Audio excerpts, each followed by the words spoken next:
नमस्कार बंधुगण।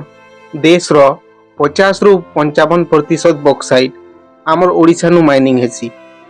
अनेक क्षेत्र रे जेंता एरोस्पेस, पावर लाइन, डिफेंस रे व्यवहार हेई करी देश के गुटे बड़ रेवेन्यू जेनेरेट करबारे सहयोग करसी।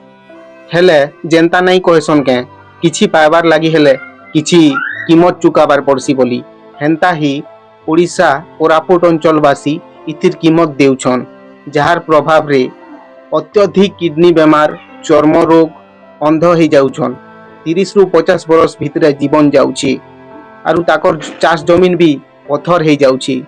लाभ तो सबके मिलुछे, देशवासी के मिलुछे, हेले कीमत टा खाली कोरापुट वासी देउछन।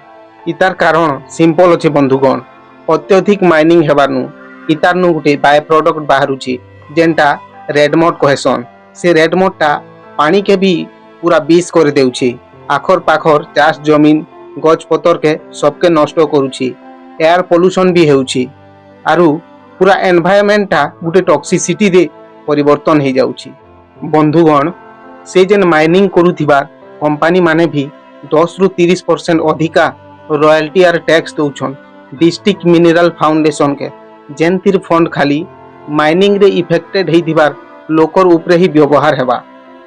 तांकर हेल्थ उपरे, तांकर एजुकेशन उपरे, तांकर डेवलपमेंट उपरे, तांकर एनवायरनमेंट सुधारबार लागि व्यवहार हेबा। आरु बैंक रे भी फंडटा रहिछि, किंतु इमानकर तक पहुंची नहीं पारबार ताल केनसी लाभ उठे नहीं पारबार इमान। कुछ है अपनी जिंदगी में क्या कुछ है, वो तो होता है सब जमीन ज्ञान हमको क्या।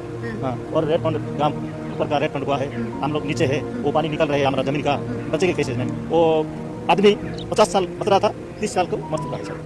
30 साल 20 साल में मर जाते हैं।